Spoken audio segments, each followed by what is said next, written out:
Hopefully you'll... What the fuck? It just sounded like... It was so great. Oh, It was so God. great. So, okay. So for people...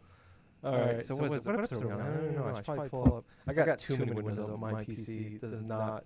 Let me get this here. 402? 403? My PC is lagging. I'm telling you that right now. Oh, shit. Alright, here we go. Oh, I got it. 405. Okay.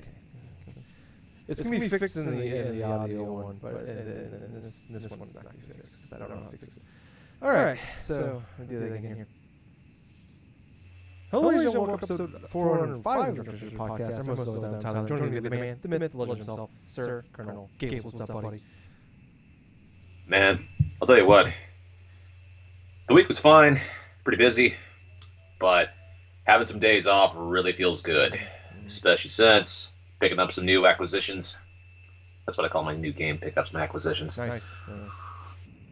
Oh, for those that don't know, from Thursday of last week here until the 21st of January, the Nintendo eShop is having all of these great sales. And I'm talking about certain games, certain popular games that generally would, like maybe every once in a while, go on sale.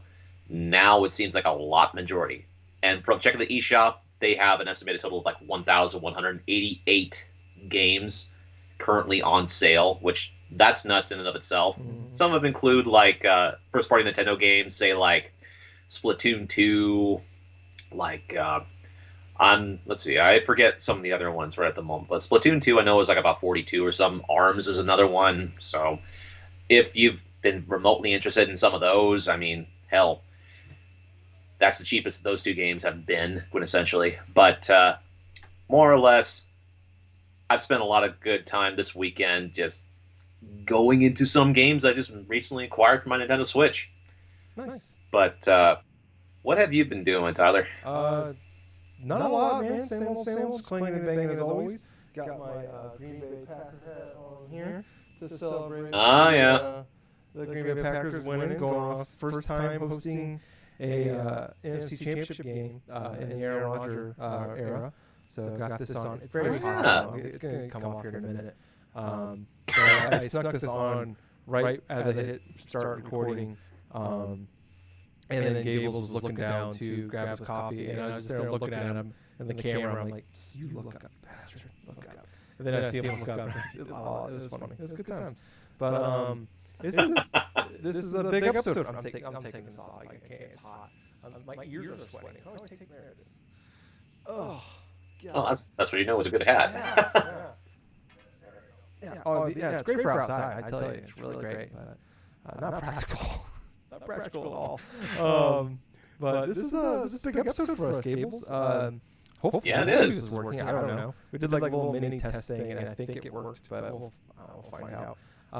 But we are, for the first time ever, recording this show on Twitch live. So we are live streaming this on Twitch. I got a burp already. Oh, sorry, I drank two more fast. I haven't had a beer in like 2 weeks. I didn't drink last week on our show. Wow. I just wasn't feeling it. What do you mean, wow? I'm not an alcoholic. Why do you say it like that? Like, wow. You haven't drank in 2 weeks? The only time I drink is when I do the show anymore. God. Wow to you. Over here. Look at you drinking coffee. You caffeine addict. I can't make fun of you. I have a crippling addiction to caffeine. But anyways, this is our first time ever doing the show live on Twitch. That's why if you're watching us live, and hopefully, my camera did a weird zoom. I gotta stop looking at myself on our OBS here. But I just want to make sure everything works. I don't know what I'm doing. I just literally set it up. So our camera's weird because the way it's laid out on Twitch, and hopefully if everything works out, I will post it later on our YouTube, and that way people can actually watch us as we're recording the show. And it just isn't our logo in the background like it is on my TV screen over here. But that way, people can see what we're doing if they want to actually watch us see what we're doing. I will try to figure out all this later with the. I'm pointing at my other monitor. That's what I'm doing. That's why my hands moving over because I don't know what I'm doing with my hands right now. I never actually had to worry about what I'm doing with my hands. But anyways, I'll try to figure out our layout for how to make it so it's even, because like I can expand it, but it just keeps growing larger. So then like that's why Gables is like he's the full screen, but he's only over here. But then I'm a little bit Don't do the hand thing now. It's just so weird. It's so weird. People just listen to us on audio. But, yeah, we're having a good time. It's actually, I think it's gonna be more fun for us now. We can see what the fuck we're doing. And then it's not. You're gonna. I don't know how to edit. I'm literally just gonna pull the Twitch video after we're done and just export it over to our YouTube channel. I don't know how to edit. I don't edit video. I literally, like I've talked about a million times, I literally learned how to edit on Audacity after we recorded our first episode. So, and I literally was watching YouTube videos and spent 6 hours watching YouTube videos and then stopping, watch a video, figure out what the fuck I'm going to do. All right, how do I silence this? Okay, how do I clip this? Whatever. So literally on the fly, and I don't have the time to learn how to edit this show and also edit the video later. And I'm literally the only place it's being recorded to is on Twitch. So I'm not recording this on my personal computer because my computer's making noises I've never heard before. So that's weird. Hopefully it doesn't blow up while we're recording the show. I should probably check Audacity and make sure that's going okay. Audacity looks like it's okay. Yep. So I'm just a ball of anxiety right now, but I'm also looking to have a good time because hopefully nothing goes wrong here. But at the very least, I'll have the audio. Hopefully, maybe. I don't know. But yeah. So this is pretty exciting for us. We had our week off there, and I was like, after we did the Game of the Year stuff, I decided to look into. We always say, oh, check us out on twitch.tv. I'm sorry, I'm shaking my camera. I keep hitting my desk. But I always say, go to twitch.tv/Drunk Nerds Podcast on Twitch and follow us on there. But it's like, we never really use it for anything. Like, we'll stream on there for the extra life, or if we play a random game together, or if I'm just in a mood to randomly stream something, I'll do that. We have a gamer night with the Talking Ship guys, but we never really use it regularly. So I figured use this regularly. Maybe we get some more people can see us live as recorders. We usually record on Sundays, sometimes on Saturdays, but mostly it's been lately the last year maybe. It's been Sunday night. Excuse me, I am burping a lot. I don't know why. I had Chinese food. That's why I'm burping. There you go. Yeah, so usually we record Sunday nights. We don't have like the exact time. Usually it's typically we hop on Skype about 9 Central Time, 7 Pacific Time. And then we'll start recording sometime after that. It really just kind of depends. So we've had times where we're on the call for 5 minutes and then boom, we're recording the show. We've had times where it's 3 hours later. Like, I guess we should probably record a podcast now. So it kind of depends. It's, oh my God, it's 1 in the morning. We should probably record. So it just kind of depends on how things go. We'll usually check in. I'll check, set it up. You follow us, set it up, so you ring them, hit the bell, or whatever it is to you get an alert saying that we're on. Do all that so that way when we're popping on. But typically it's probably going to be around the 9:30ish Central Time on Sunday nights.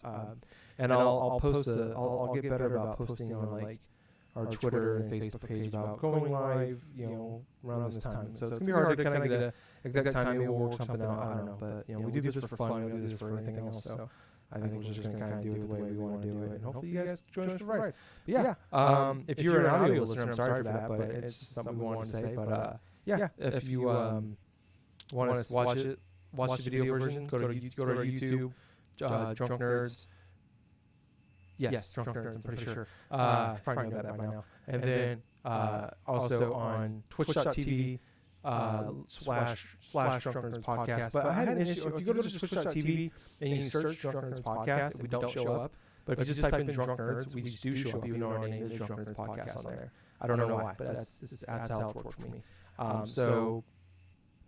Hopefully this is all working. We did the test stream, but we didn't really know, so we'll find out if it's working or not. So, anyways. This is the 405th episode of us doing this. First time doing it live, first time doing it with actual video, hopefully, maybe, possibly. Gables, we got a lot to talk about this week. There's a lot going on. We've had a lot. Everybody took the time off for the holidays. We took a nice little weekend off. We recorded a bunch of shows, took the weekend off. We did. Play some games and do whatever the hell it is. Otherwise, watch a lot of football. But yeah, everything. And last week there wasn't really a lot. We had a couple of things, but it was mostly just talking about like the Pokemon anniversaries. But now everything just it was like literally every day I woke up, boom, there was something when I got up before I was laying in bed, dreading going to work. And then like I don't have any time really to be on social media or anything like that. So then I get home and I like look on social media and like 6 other things happened. I'm like, what the fuck? So this is every day there was like two or three decent things, and then there's a lot of little small stuff here. But yeah, we have a bunch of topics here.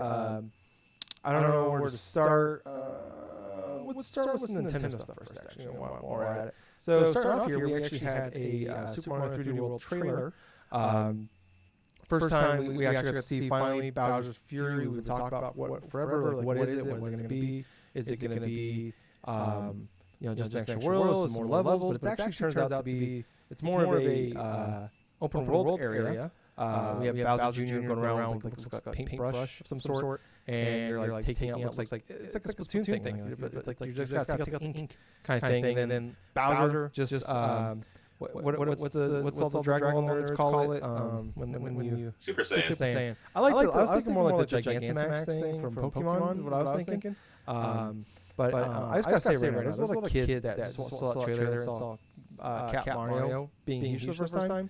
In about 15 years, we're going to have a big surge in furries. we didn't have before. If we didn't have them already, it's going to be a big surge. It's like in 2020, there's going to be a lot of kids. There's a lot of jokes when quarantine first happened, lockdowns. Like about 9-10 months, there's going to be a lot of new kids. A big burst of children. And this is going to be the same thing. This is the 2021 version of that is furries because of Mario with this weird mustache. But anyways, finally got a trailer for that with a little bit of content. That wasn't too much details. You gotta get there's a video came out later that kind of explains some shit. You gotta collect the cat shrines, which unlocks the giant bell you need to do to become big like Bowser, Giga Bowser, what you want to call him. I like Meowser better in the game. But anyways, so you gotta get big like him, and then I'm assuming fight. That's where it ended. It looked like a giant, like literally reminded me of the Pokemon Sword and Shield, and the when you're having gym battles and you get to like the last Pokemon against gym leader, and you have your Pokemon and you get both Gigantamax. That's what it looked like to me, and I don't know if that's what they're going for, but that's what I got out of it. What did you think of the Gables and Tyler trailer? Honestly, the impression I got out from it, well, first and foremost, when I saw Mario take the bell for the first time and just grow gigantic, it was like, oh my god, Mario went Super Saiyan. And all of a sudden it's like, I started thinking about it, and now that I think about it right now, it's like, it looks like a gigantic kaiju battle between Bowser and freaking giant cat Mario. This thing sold 10 million copies in Japan. Oh my god, dude. Freaking, it looked like a Godzilla versus freaking King Kong aesthetic almost. Yeah. Only instead of being an ape, it's a cat Mario. But what initially that I loved about this reveal was the overall landscape of it really reminded me a lot of Mario Odyssey, because this is like an open world, sort of like a terrain sort of esque. Quite honestly, the size of the area that Mario was exploring alongside Bowser Jr. kind of reminded me almost like an entire a gigantic, almost sort of like a sandbox sort of thing, where it's like you go to one thing or another. It kind of reminded me a little bits here and there of like the Super Mario Sunshine hub world when you first go into, and then a lot of that tropical island aesthetic and this and that. But what it also kind of reminded me of is like, it just kind of reminded me of like a lot of aspects of some previous 3D platformers as well, where it's like one part, when you complete one part of the world, it affects the other part and stuff and this and that. But I really love the inventiveness of a bunch of the puzzles they introduced inside that trailer, what it looks like. I like the idea that just to have something a little bit different from the main thing of a Mario 3D World and stuff. You can actually start with that from the get-go if you choose to. But I like how you have Bowser Jr. helping you alongside. So if you do like a co-op thing, and you have someone play as baby Bowser, like Bowser Jr., and you play as Mario and stuff, just exploring, doing different puzzles and stuff. I really did enjoy seeing the elements of Bowser's Fury. it's something new, it's something familiar because it implements 3D World's main power-up gimmick, which was Cat Mario, and it evolved into almost like a cat island where there are literally portions inside this trailer where you see Mario and there's like a group of cats just hanging around Mario, just nudging on him. Like, what the? Furries, man. I'm sure I'm sure there's a couple innuendo jokes that are fit into this freaking like a trailer that I'm not aware of. But yeah, from everything I've seen, it looked like it was gonna be a pretty pleasant experience, and that's partially the reason why I'm heavily considering purchasing that game when it releases February 12th. Because it's enough of an incentive for someone who's played the game before on the Wii U to go ahead and look at it. It's like, oh wow, this is a brand new experience. Maybe I'll get like another 5 or 6 hours out of the game. Who knows? Yeah. It looked pretty sizable, but I'm not sure how long it's going to take. But well, we're going to be seeing that pretty shortly. Yeah, that's kind of what like, I'm thinking too. Is like, how much content is here? Because like, is that the end? Like, did we already see like oh, Super Saiyan, Gigamax, Gym Leader Battle, Bash kind of stuff here, or is that the end? Like how much content is here? Like I'm gonna get the game again, regardless. I've been pushing for like I want this. Excuse me, perfect. God damn. It's orange chicken, man. Telling you, orange chicken. But anyways, so good. Yeah, I just like I want the game already. I've been saying for years like, I can't wait for 3D World to get brought over. A, because I want to play the game again, and B, because I want people to that didn't play the game because of the Wii U actually play this game. Because I think this game's gonna sell great. It's basically like it's gonna be like a brand new game to a lot of people, and I can't wait to see what the sales are for this. I can easily see this being a 15 million seller right off the bat. So for me, like just what this is just extra. Like I understand, like I think it sold like 5-6 million copies on the Wii U, so you gotta get people that want to get them to rebuy it. This is a good way to make it so. But yeah, I think a lot of people are going to buy it again anyways. But this is just another cool thing. And it's just I think when you look at like a lot of the deluxe stuff that we've been getting from the Wii U ports, it's usually not much. It's we added the funky mode to Donkey Kong, or we added we put all the DLC together. We added a different mode or a couple new things, and put Pikmin 3. We don't see a lot of new stuff. And this seems like the most substantial thing we've had yet. Here's this whole new area, and it's completely different from everything else we've seen in the Mario game. And so I think this is gonna be incredible. I can't wait.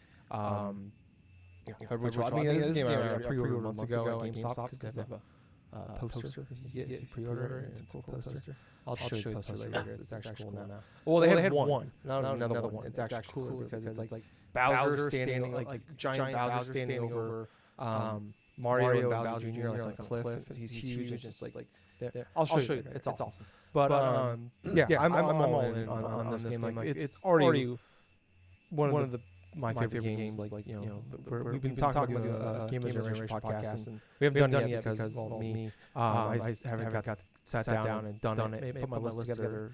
I've started it, but I haven't put it together yet. And this is one of those games that's going to be somewhere on that list. Spoiler alert. So yeah, I'm all for playing this game again.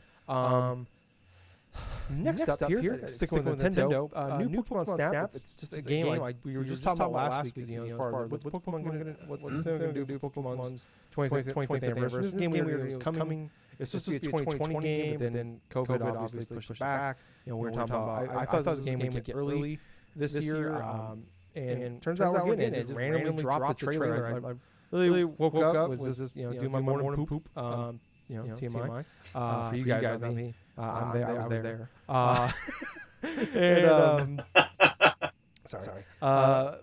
Someone posted, "Hey, a Pokemon Snap trailer came out." Fuck yeah! So that's where I was when I learned the date of Pokemon Snap. Too. I was on the toilet, but where I learned most great things, But anyways, so it's coming out on April 30th. It's gonna be the full $60. And it is some other stuff like they're collaborating with Katy Perry. There's a cute little video that came out on the YouTube channel that's like a minute and a half long. I recommend people check out. We don't really have any idea about what else they're gonna do, so it sounds like they're gonna be doing some stuff as the year progresses. Which is something we figured they got so many different things. There's that weird Pokemon League of Legends ripoff game that looks not great. Right. That's coming. But yeah, so like 2-minute trailer. Not a lot of gameplay, but it's Pokemon Snap game, whatever it is. But it's my big surprise coming out of it is actually the full $60. That's something I talked about a while ago. Where like, I don't know if I want it to be $60, but who knows how much content's there? This is stuff balancing, I think. Where like the first game, I think you can beat like without 100%ing it. It's like you could probably beat it in an hour and a half. And 100%, it probably takes 3-4 hours. So that's my concern is like. You gotta find a nice for $60. I mean, they can do it because it's Nintendo.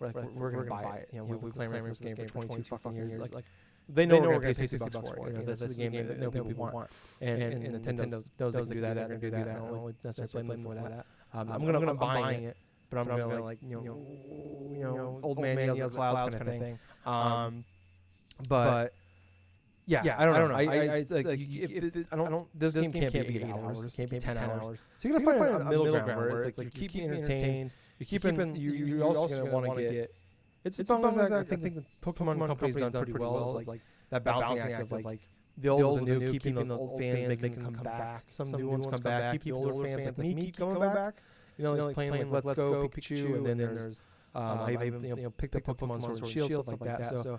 There's a lot of balancing to do, but this game's going to be successful no matter what, and I'm super excited for it. What about you, Gables? Yeah, honestly, I'm pretty excited about it myself. I mean, April 30th is the initial release date of the new Pokemon Snap. I kind of feel like full price is kind of the same thing that they did back in the day when they sold it initially. I mean, initially, when Pokemon Snap came out in the 64, it was a full $50. Yeah, it was incredibly short when it came to a lot of the content and stuff. But the best thing about the original Pokemon Snap, it was readily replayable. Mm-hmm. You could take the best screenshots, and at the time, if you had a Blockbuster near you, you could take your cart to the Blockbuster. They had like a little display and stuff, and you could print out pictures that you actually took in the game. I remember that being a gimmick back in the day. I used to see that in articles of the old issues of Nintendo Power. But for this game, what I'm hoping for is more of what made the classic one so fun, and that was you have a select couple of courses, like maybe 5 to 7 different courses. You could go through them multiple times, discovering through different trial and error methods, like how specific Pokemon react in their habitat, or how they actually change their mood, or they evolve based upon a certain condition. I mean, that's what I'm personally hoping for, and from what it looks, the look of this new Pokemon Snap game, to be perfectly honest with you, it looks a lot better than what was presented in Sword and Shield from the initial outlook.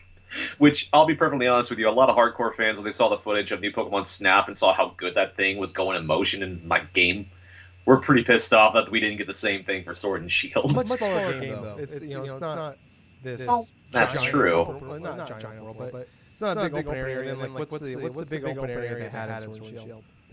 Oh, it was the wild area, I guess. Like that. Like it's not going to be like that. Hopefully, who knows? I guess there will be a lot of Pokemon wandering around, but I imagine they'll be like, and there won't be like free running. They're going to be in a loop of some sort. So.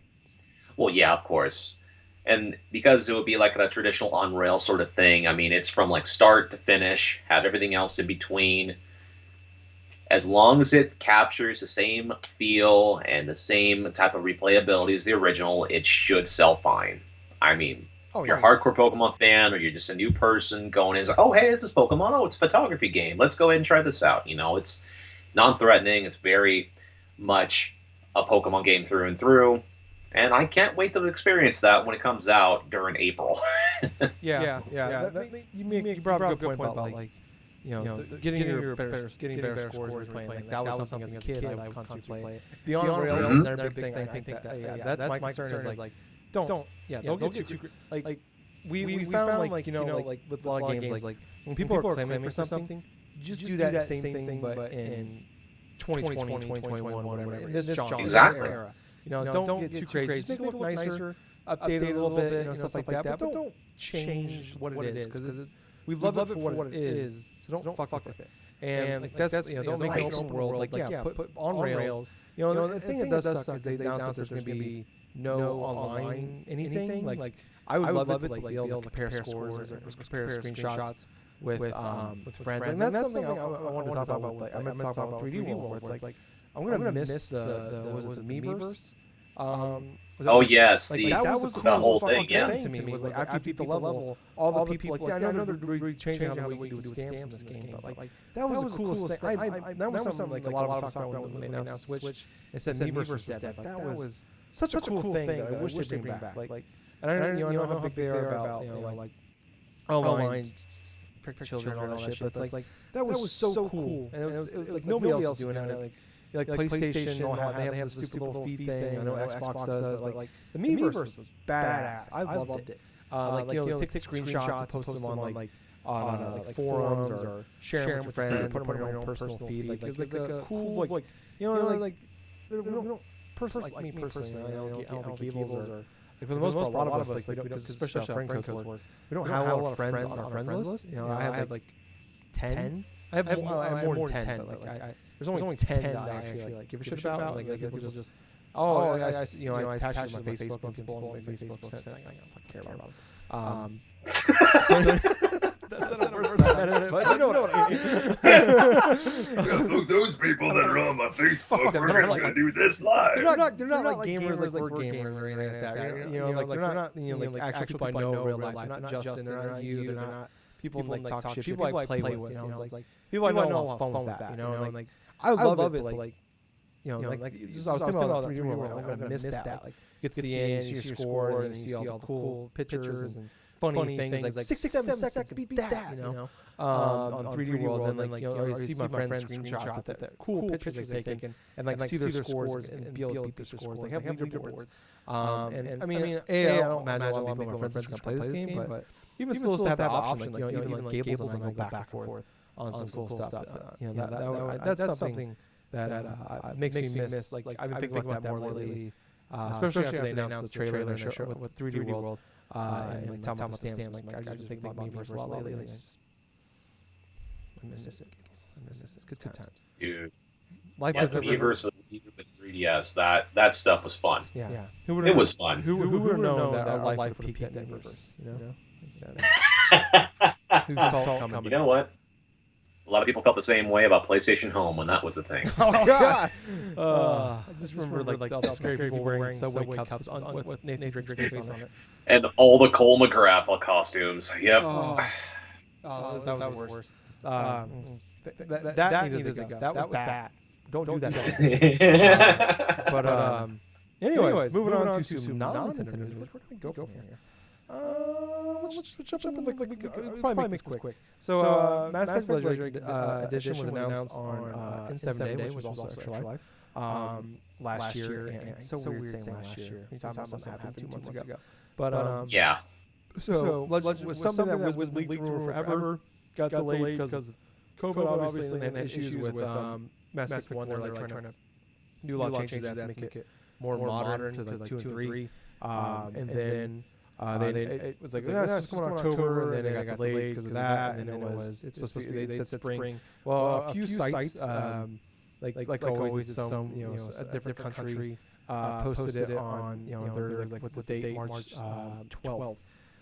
So they said spring, it's right now January 17th. So I don't know, you gotta think here. I know like this is something they could probably announce. It's Mass Effect. It's the 3 that everybody loves. 2 everybody loves. So they could probably announce this, in a month, and it'd be fine with a month build. But I feel like, I think with the way EA works, they get out ahead of shit. So I feel like any time now, if March 12th is in fact the date, which I kind of believe that it is. Usually most of the time when sorry, Louis was being weird over there. Most of the time when shit like this happens, it's usually the case. Let's like something we don't know anything about or whatever. Like Metro Prime 4, a date came out like 2 years ago. It's like we haven't even seen anything about that game. There's no way it's coming out in 6 weeks. But like something like this, I think is probably happening. Gables, what's your thoughts on the leak date?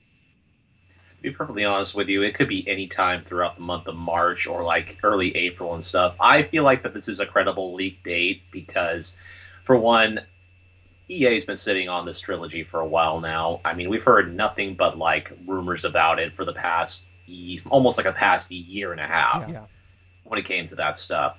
So March 12th, I believe that. All that I have to say is for those who have never experienced that trilogy, when that thing does release, either on PlayStation, on Steam, or on freaking... Oh, wait. You actually have access to play those games on Steam if you really wanted to. True. Or on, like, the Xbox One, all the DLCs there, especially the first and the second game.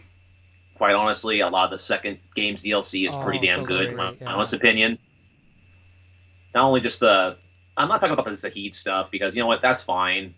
But, like, Kasumi stuff, the Arrival DLC, I mean, I remember quite a bit of Mass Effect 2. And quite honestly, whenever you, or whenever, like, those that are listening on right now, or whoever is watching our Twitch thing right at this moment, if you never played the Mass Effect series, you have a PS4, you have an Xbox One, or whatever, get these games. Yes. They're fantastic RPGs, and they represent BioWare at their best when it comes to storytelling and when it comes to gameplay stuff.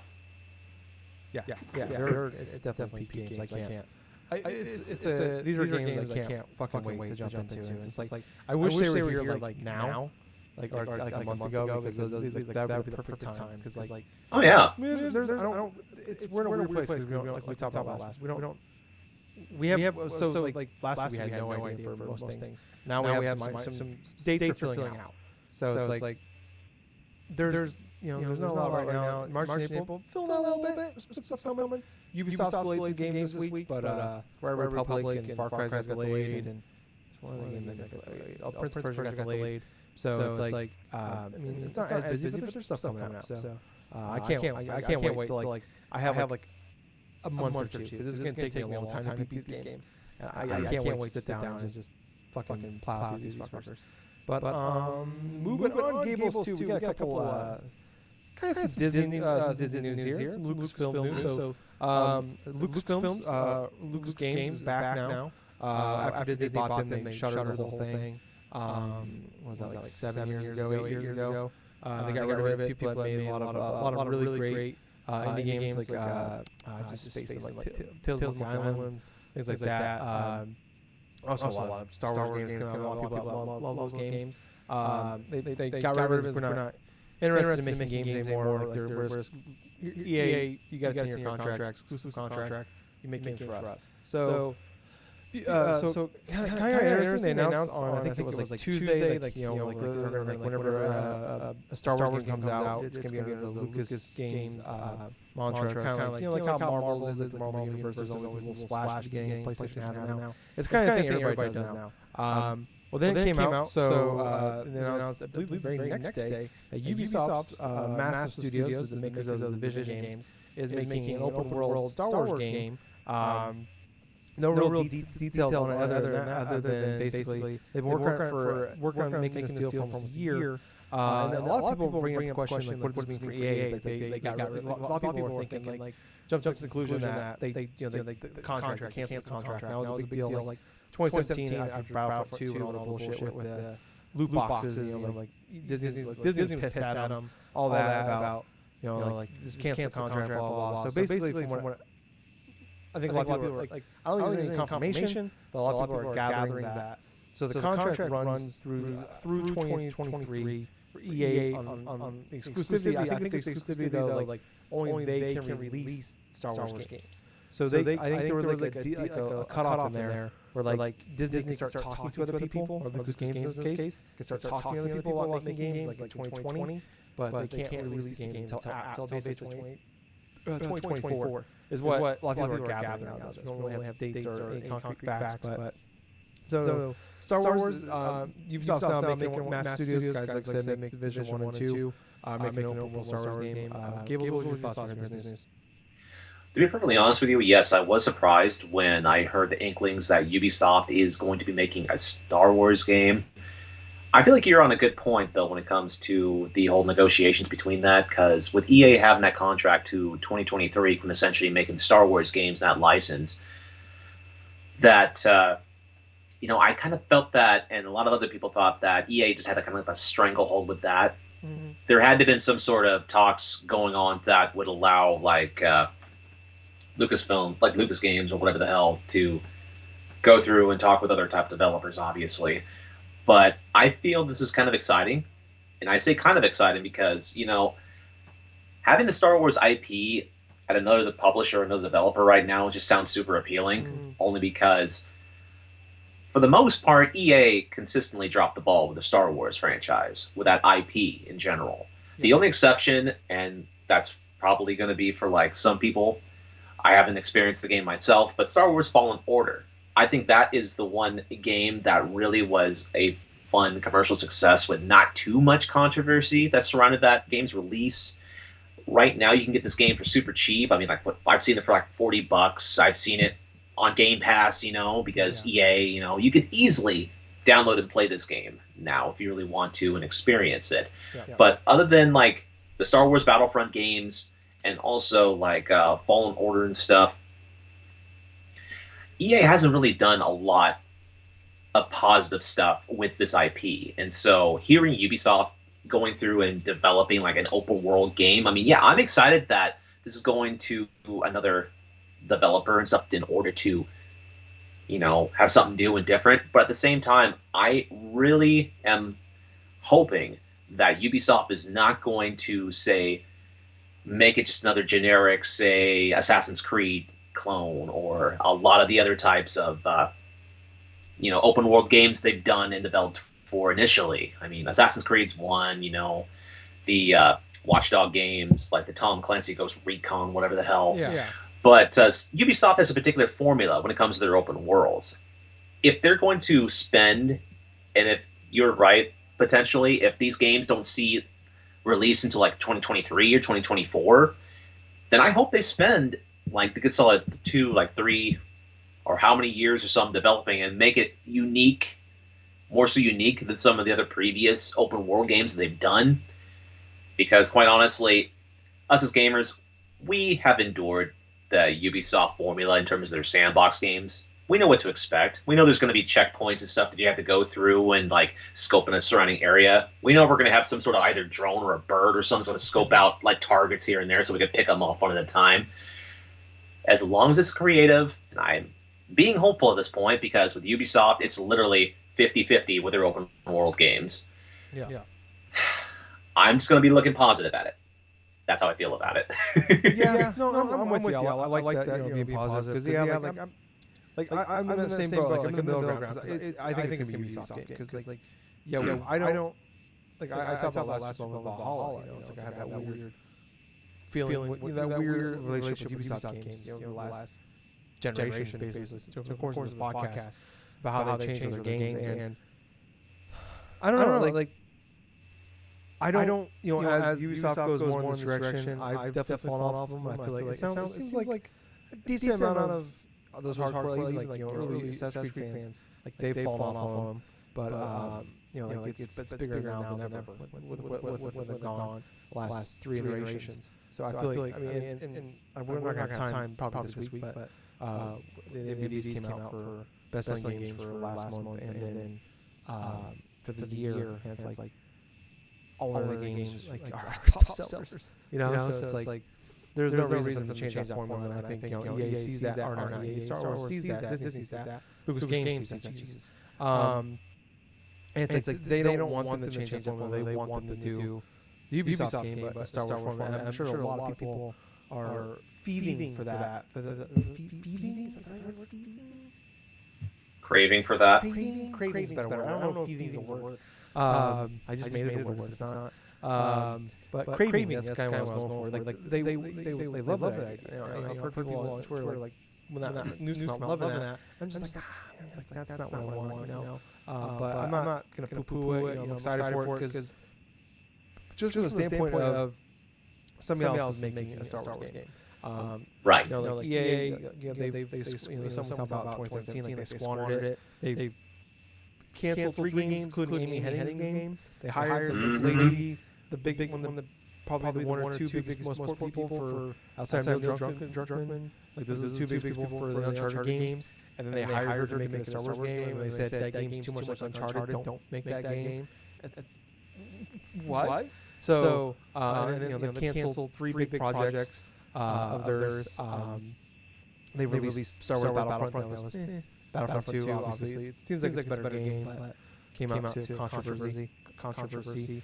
And Jedi Fallen Order came out I think really big turnaround for them. I thought it was a pretty good game. I enjoyed it. I think it was like 9th or 8th on my list last year, or 2 years ago, 2019 now.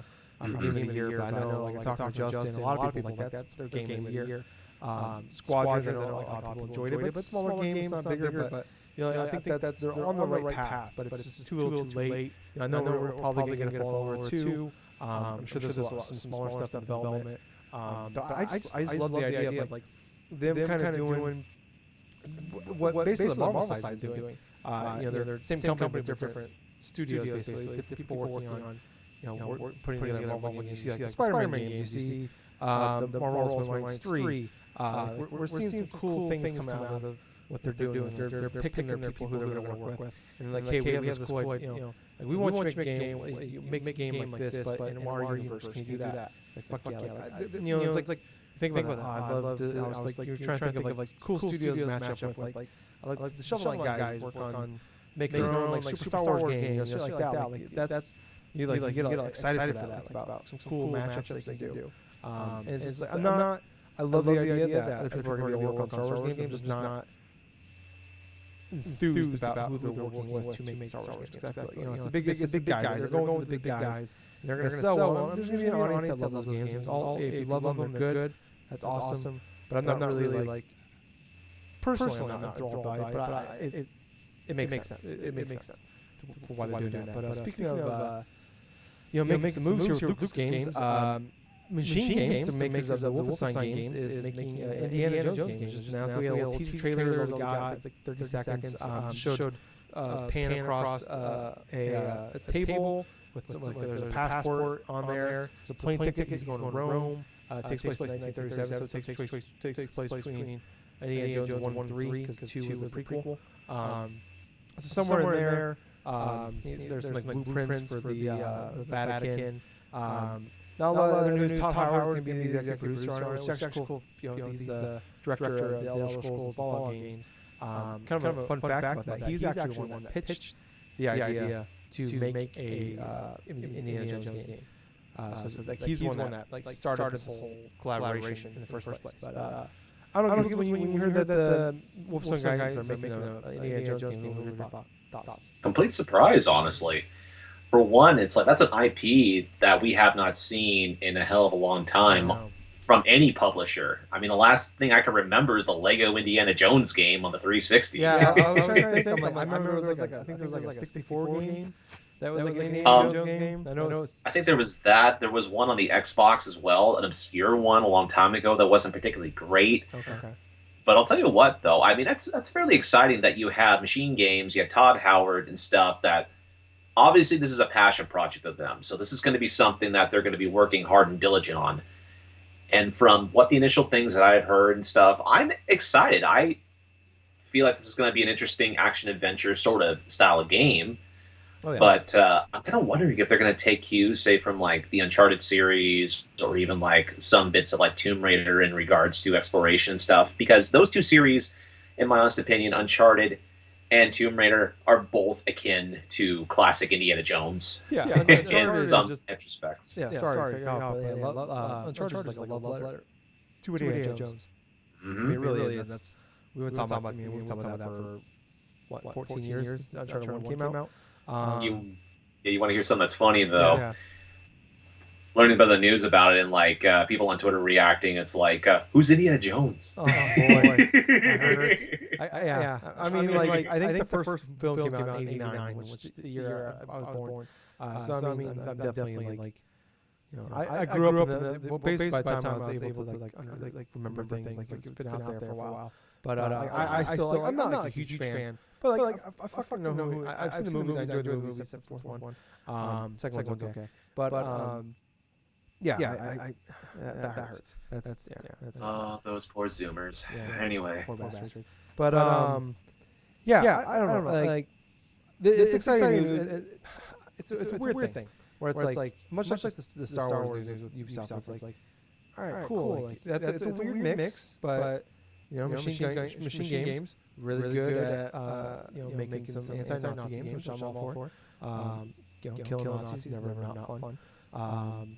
Say that's just kind of hilarious, though. The same development team that made the Wolfenstein games, which is all about like like fighting against Nazis, is all of a sudden making an Indiana Jones game, which is quintessentially fighting against Nazis. Yeah, right. Yeah, just one way more love it. violent and has a lot more boobs. And I'm talking about Indiana Jones. A lot of boobs, guys. You kids out there, if you haven't seen Indiana Jones, so many boobs. Have your kids. Have your ask your parents if you can rent it. And fun fact, kids, this film series, was responsible for the whole PG-13 ratings. Yes, that Jaws. Yes. It's actually rated X in theaters. You should go watch all the Indiana Jones right now. I'm not going to tell you. One of them has a lot of boobs in it. Boobs. I'm not going to tell you which one. Just start from the first one. Work your way through. It's in one of those four.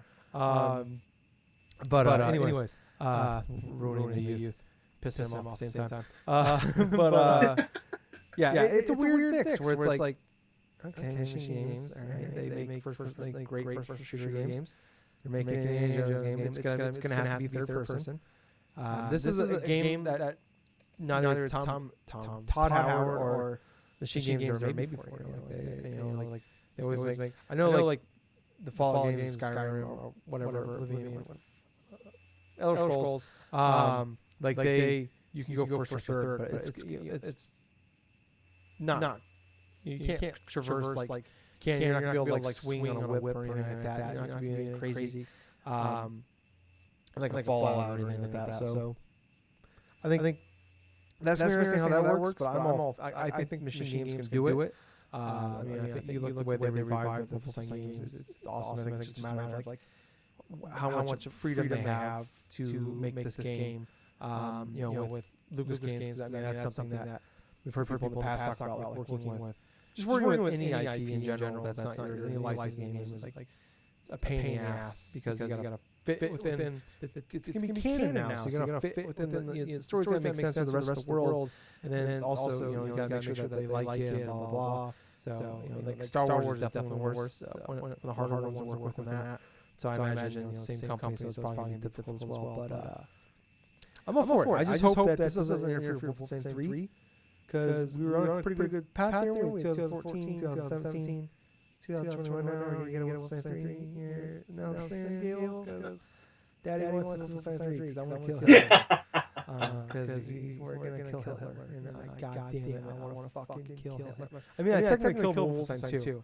But then you can't do that. It goes back and makes you replay the scene over again. Well, technically, you did also in Wolfenstein 3D as well, Mecha Hitler. That's true. But I want to kill Hitler in 4K HDR. There you go. That's why it's 60 frames per second, preferably. I just want to do that. So yeah, I'm not a huge Indiana Jones fan, but I have all the faith in the Machine Games for this game. But moving on to some other news here. Gables, we're getting a Resident Evil showcase on January 21st. Yes, we are. Braunbacher from What Good Game? What? I can't talk. What's good game? What's good game? Wow, that was way hard for me to say. I don't know why. Is going to be hosting this. It's going to be at 4 p.m. Central Time on Thursday, January 1st, 2 p.m. Pacific Time. It's going to be on everything. They said there's going to be some Resident Evil announcements. But the big thing is we're going to see a trailer and some first look gameplay at Resident Evil Village. Gables, I mean, I feel fairly safe in saying we're not only going to see Resident Evil 8. I think we're going to get some other stuff announced. I mean, what are you expecting to see out of this whole thing? I think it's pretty safe to assume that we're probably going to see the multiplayer component as well to this game.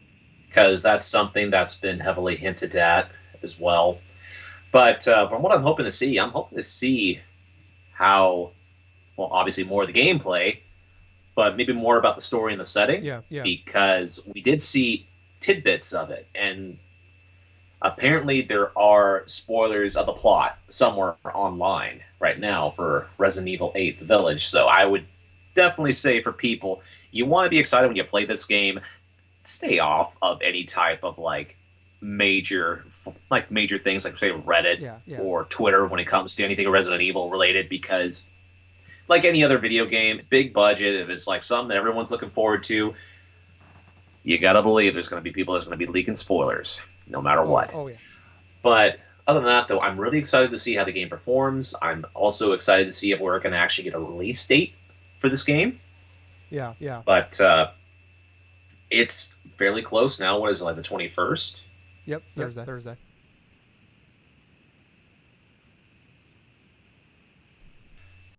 I'm pretty excited because from everything else that I've seen and from the rumors that have been coming through, I'm hoping that it is sort of like a explorable sort of like, not like a sandbox, but like an open world sort of like game where you go through this thing or that thing and just do things in this like different sequences. Yeah. Oh yeah. Yeah, I'm excited for it too. Like, we were talking about last week. There was like, well, maybe people were expecting this to be state of play because people are rumors that there's gonna be they're gonna announce some news about Resident Evil here soon. So I think this state of play not ruled out, but this definitely rolls out Resident Evil being there. There was that leak we had a few months ago with the Capcom leak, and April was supposed to be the month it comes out. That'll probably be the case. And I'm wondering, it's about the multiplayer stuff. Like there was that in that leak as well. There's talking about going to be an outbreak, which was a 4-player PS2 era game that came out. That Resident Evil 4-player game. So I wonder if that's gonna be the thing. I mean, we had the one last year with bundled with Resident Evil 3 Resistance or something.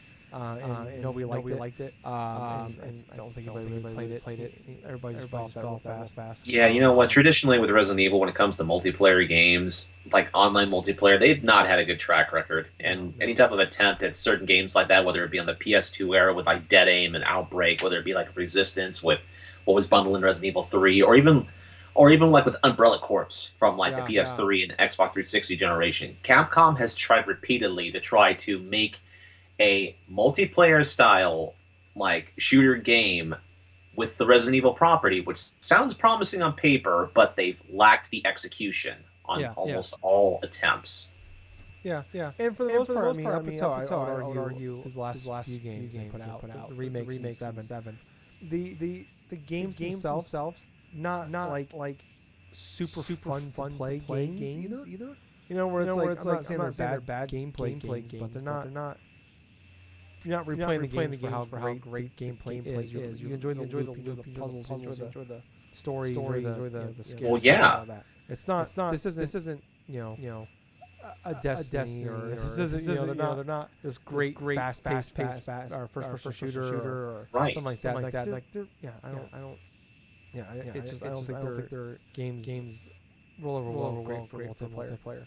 Right. If they fuse the different aspects of what makes the game fun and addicting to play, whether it not be progressions, whether it be through like the experience of the grind that makes things pleasant by, I don't know, gradually increasing like the satisfaction of players actually earning stuff while they're going through the process. I mean, gameplay is important too, but the thing about online games that makes them appealing for a longevity, especially if you're playing an online multiplayer like a Destiny 2, you have to have a reason to come back. It has to have great gameplay. It has to have progressions that make sense. It has to have balances and things and precision and great online in order for it to be appealing for a long term.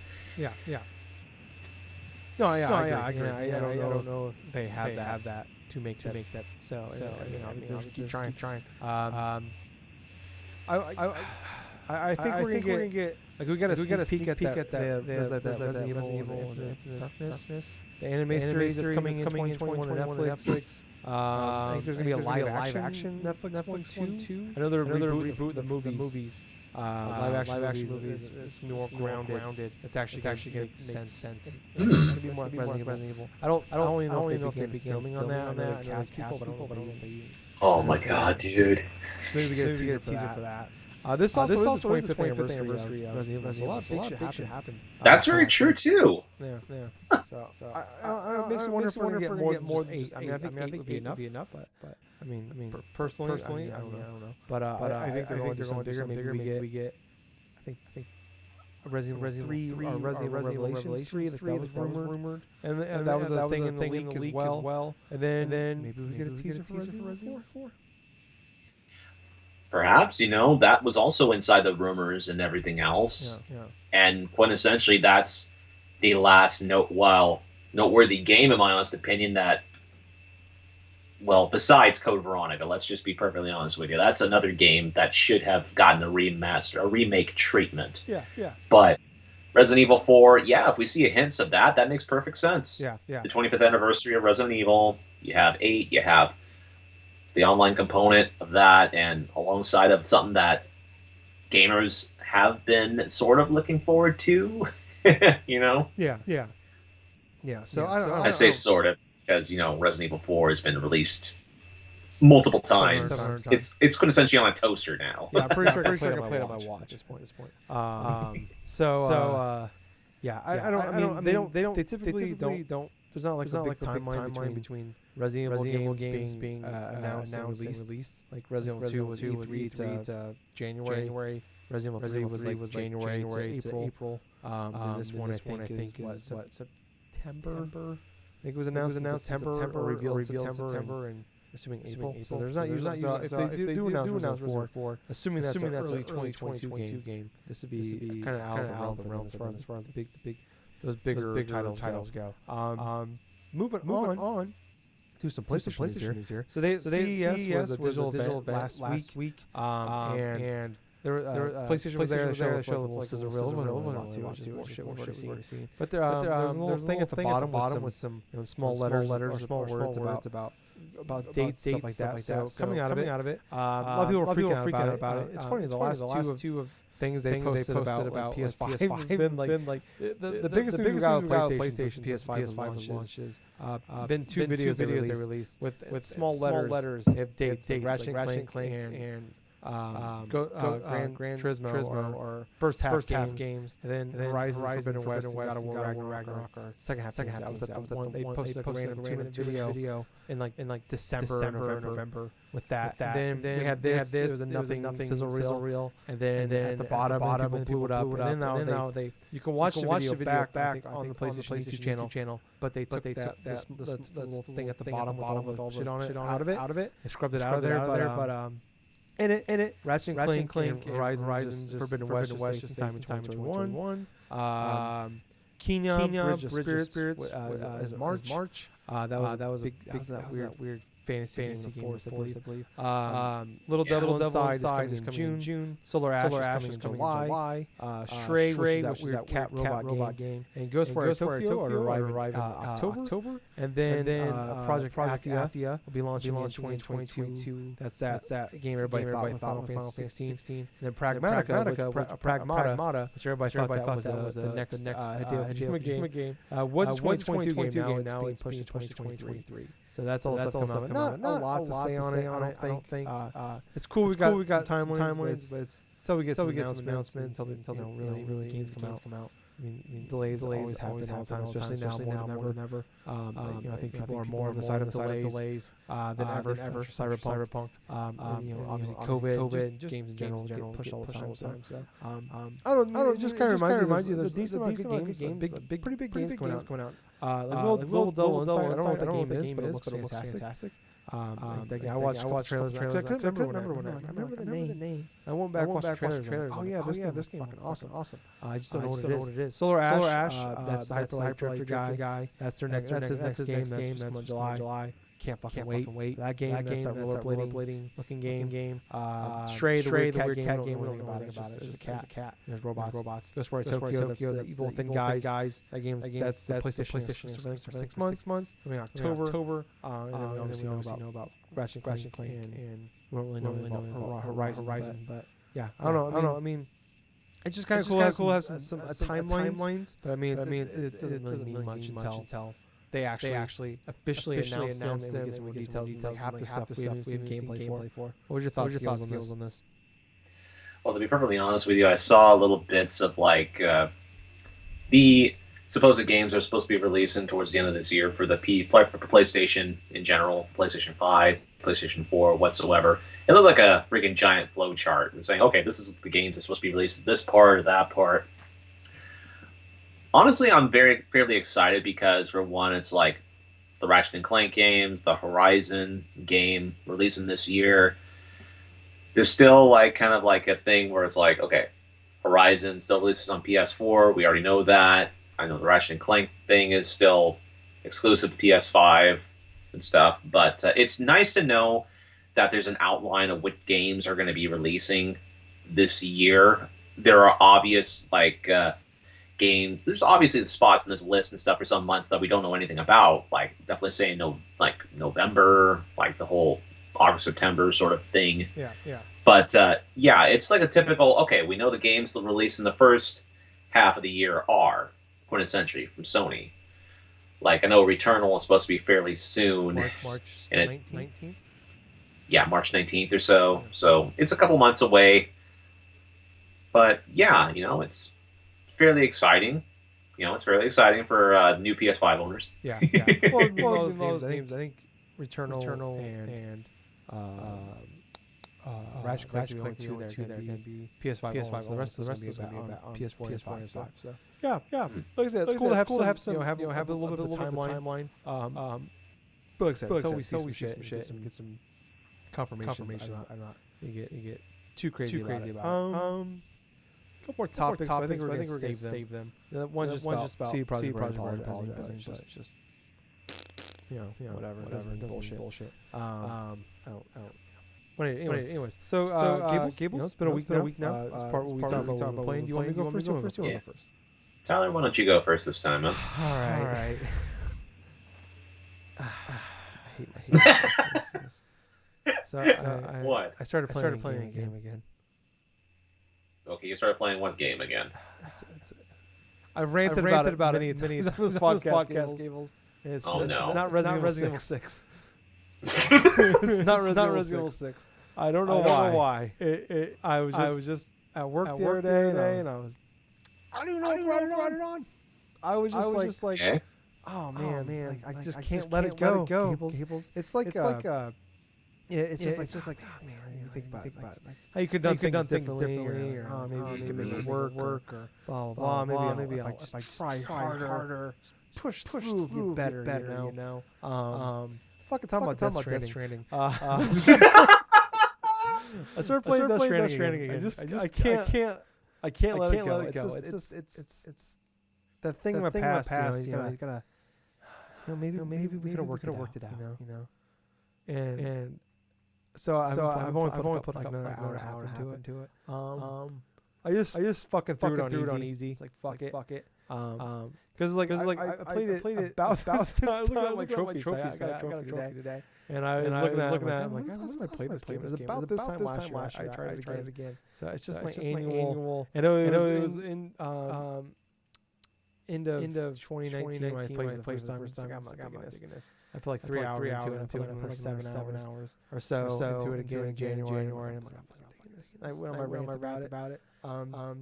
Here we are a year later. Maybe it's just I don't know. Maybe it's just the weather that brings it back. I played it this time of year. I don't fucking know. But I started playing it again. I'm only playing an hour and a half maybe. And it's getting better. It's getting better. I'll say that. Not. I still want to fucking throw everything in my apartment out the fucking window sometimes because it frustrates me so. But it's getting better, Gables. Yeah. That's really all I've been playing. I've been playing Death Stranding. What about you, Gables? All right. Your volume got really low. Yeah, there's something going on with okay. You're better. Okay. Yeah, my audio for Audacity actually went through and kind of leveled itself out. Anyway, I've been playing quite a bit actually. And I had a chance to play a little bit more of the DLC for Dragon Ball FighterZ, just a little bit, try to get back into the flow of things. I am very happy that even despite that game releasing back around 2018 or something like that, yeah, I'm still having a fun time playing that damn game. And even with the latest DLC, I was trying Super Baby 2, the character that released this past week. I know it's funny, the whole fucking name, but the character is actually pretty fucking fun to play. I don't know why it got me. Super. It's not just Super Baby. It's Super Baby 2. It's the second one. I know, and quite honestly, it has to revolve around like the story for fucking Dragon Ball GT, and quite honestly, I do not feel like going into the details of Dragon Ball GT. Don't ruin the illusion for me. By explaining it. I just want to live in the world where I just know there's something called Super Baby 2. Go ahead. Okay. Well, anyway, going through his move list and stuff, because in Dragon Ball FighterZ you have a combo list and this and that.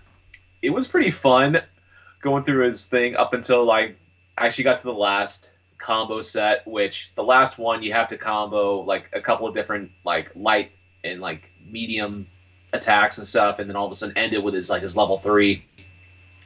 As soon as you get to level 3, he transforms into a giant golden ape and stuff, like a giant golden kaiju stuff, and just fucking does this big old like Vegeta's Gallic gun or something like that, just shoots freaking like a big old freaking laser blast and stuff like that. Yeah, pretty much.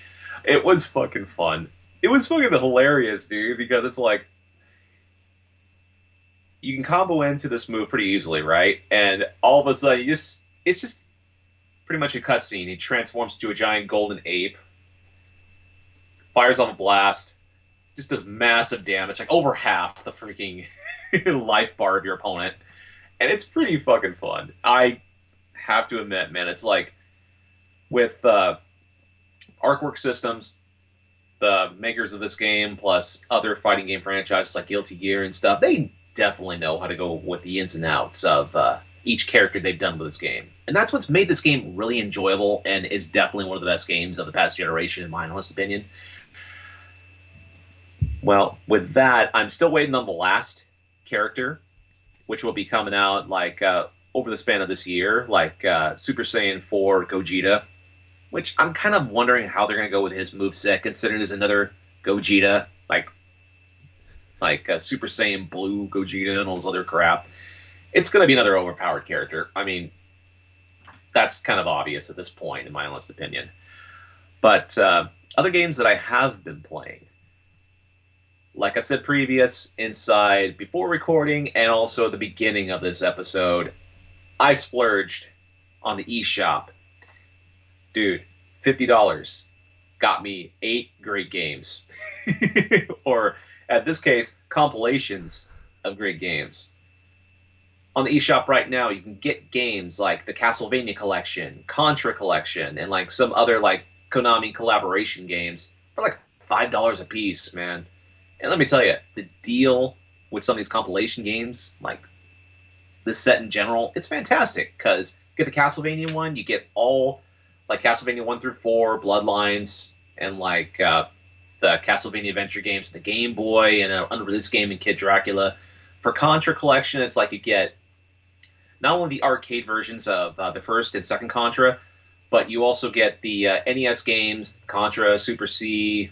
You get Contra 3 on Super Nintendo, Hard Corps, which that one is pretty much the biggest one right there, considering that game goes pretty it actually sells pretty high on the secondhand market. Not like extravagant, but it's one of those rare to find games in the Genesis that people love to find and play because it's so good and difficult. Let's not forget difficult. But yeah, I had a chance to play a little bit of those collections on my Switch. It's kind of the same concept as when I played a little bit of them on the PS4. The only difference is in handheld mode, they actually perform fairly well, as you would expect. There were some little differences I noticed between like the Switch version and the PS4. I think it was a little bit more like the aesthetic-wise. Some menu layouts are kind of a little bit different, but nothing like too extravagant. Other than that, let's see. I got those 2 games. I got this Konami like arcade collection one, which normally runs for about $20 on PS4 and like Switch and the Xbox Game Store. Quintessentially, it's like arcade games that they had back from the early to late 80s. So you have games like Scramble, you have like Nemesis, which is considered Gradius, and like you have Gradius 2, you got Life Force, and the technical first Castlevania game, Haunted Castle, which is hard as balls and also especially like cheap. But the good thing about this is that not only are they allowed save states, but they have that little feature with certain games that have released on Switch like those Johnny Arcade games. I think I've played like one like Night Slashers to where you can actually press a button and it basically acts as inserting a quarter into the machine in order to get like continues and this and that. Yeah, I've done that quite a few times already playing that. But like I said before, there is some great shoot 'em ups, like some great shmups as they're called, not shumps. I know the terms are stupid, in my honest opinion, but I understand why they're called that. They're definitely hard. They're definitely worth a try, though. For $5, I mean, you can't really go wrong. I would not advise paying $20 unless you're a super fan of these arcade games, because this is only up for a specific niche of like gamers and stuff that really love their arcade shoot 'em ups. Other games that I've actually got that I haven't tried yet. I haven't played this game yet, but I got Blasphemous, which is supposed to be a pretty good game. $12.49 it was, so it's half price. Okay, that was 4. Then there were a couple other games I know that I haven't mentioned, but there is one that I have been playing today, and I played it for 2 hours because it was a fantastic experience, in my honest opinion. It is called Tawaga, Among Shadows. This is a game that I've had moderate interest in when I saw it released on the Switch, not even like a month and a half ago, right? So the game was $15 initially. So the concept of this game is you're a villager, right? You're like a village warrior. One day this evil force destroys your village, right? But you get reawakened, you have to go through and cleanse these 5 shrines, and quintessentially the combat is sort of like you use the right control stick, the right analog stick in order to control your blasts.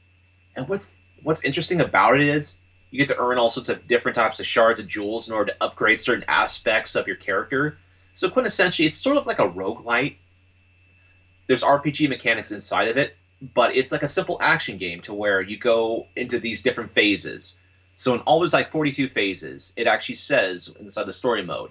But here's the kicker. You can actually go through and restart all over from the beginning again with your power-ups that you keep, and keep farming for like specific shards and stuff so you can upgrade certain aspects.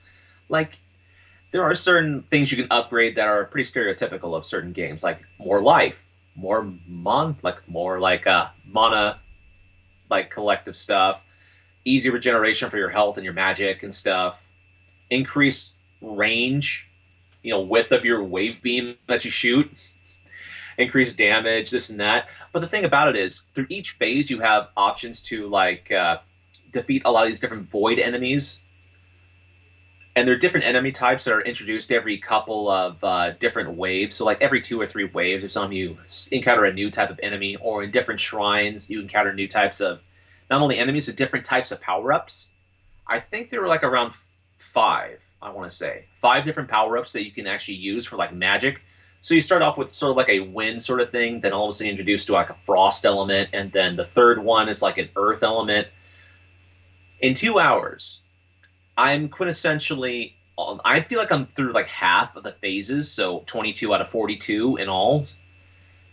I've unlocked like about 4 different elements. The last one I unlocked is sort of like a lava slug sort of element to where it scatters certain like fire and it just continuously causes damage to enemies over time.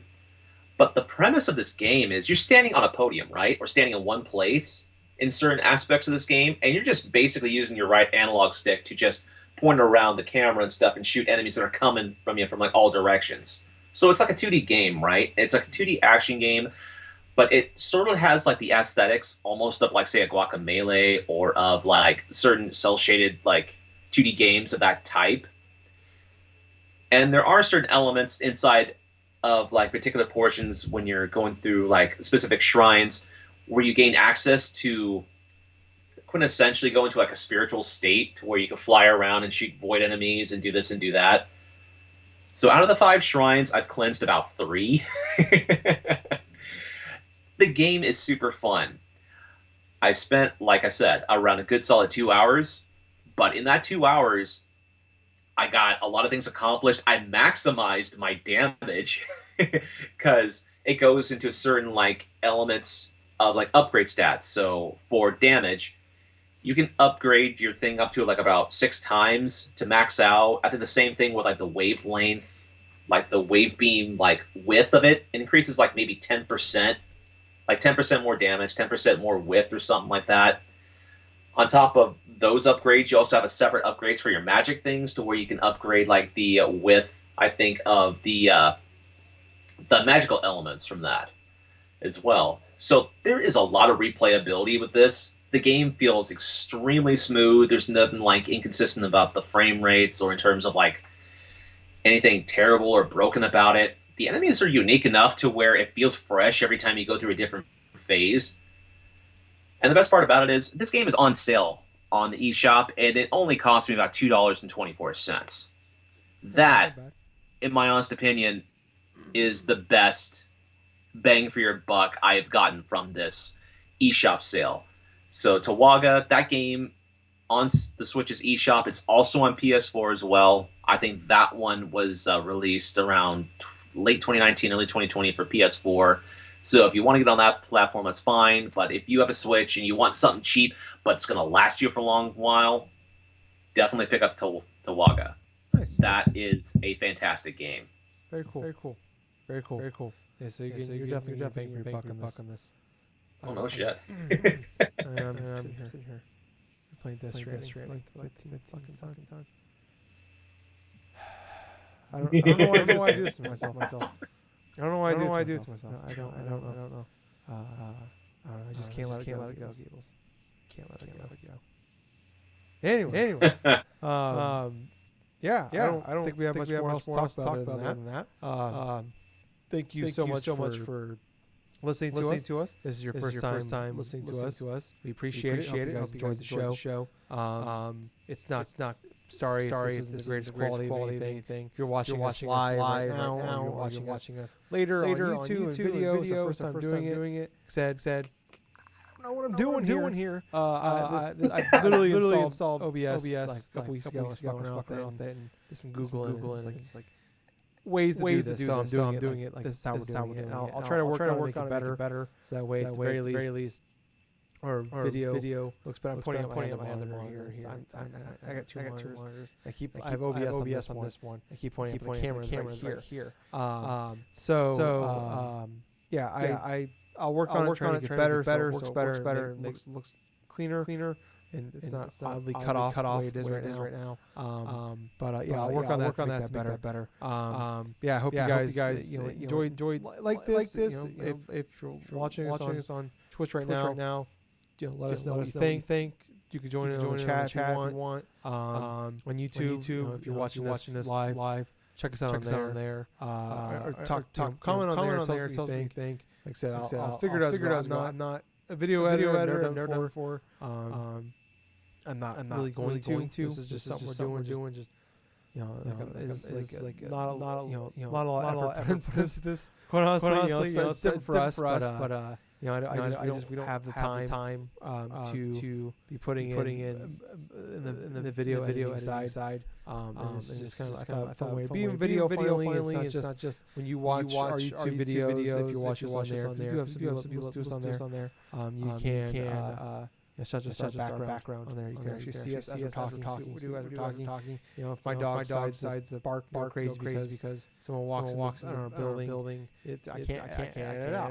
It's live. Gables has to walk away. Has to walk away. I have to go pee. If my neighbor decides to have one of these 50,000 fucking guests that decides to show up at any point in time, it's 2 o'clock in the morning on fucking Monday. It's happening. I don't know what's going on up there. Anyways, this is us. It's what we look like. This is our where we live. I got my picture. That's there you go. Bam. You can see the bottom half of Louis' face. I got my sister framed him for me. One of my favorite pictures of him. You can't see him, but he's up there. Anyways, this is us. Thank you guys for listening. If you like this, check us out. If you're watching us later on YouTube, go to twitch.tv/podcast or go to twitch.tv, type in Drunk Nerds, and you'll find us. It'll be the first one that pops up. For some reason, like I said, type in Drunk Nerds podcast. We don't show up, but if you type in Drunk Nerds, we do show up. We're the first one showed up. Click on us. Subscribe, follow, whatever you're doing there. If you're watching us live or you want to watch us later, we're on YouTube. Just go look for Drunk Nerds. You'll find us. Drunk Nerds, whatever. You'll find us.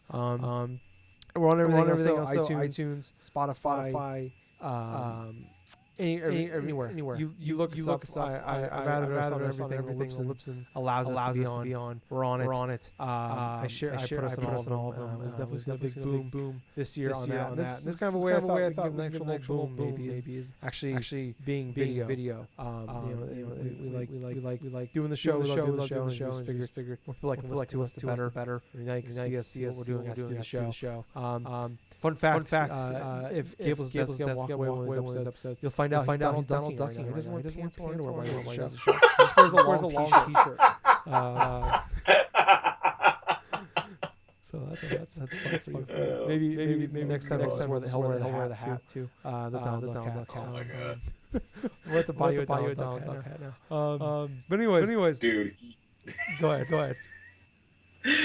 Dude, you would not know what to do if all of a sudden I just appeared one day and I just dressed up an entire fucking duck suit. I'd be all for it. It'd be great content, at the very least. I'd be all for it. I mean, speaking of furries, we'd have a lot more. We'd create a lot more furries. Who would have more furries? Who would create more furries? Mario in a cat suit or Gables in a duck suit? Who knows?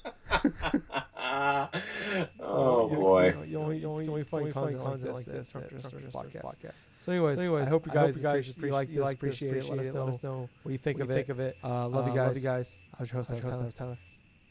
And this has been Colonel Gables. So from our house to your house, thank you very much for listening to another fun-filled episode of the Drunk-Nerds podcast. And hey Gables. Yep. Too sweet.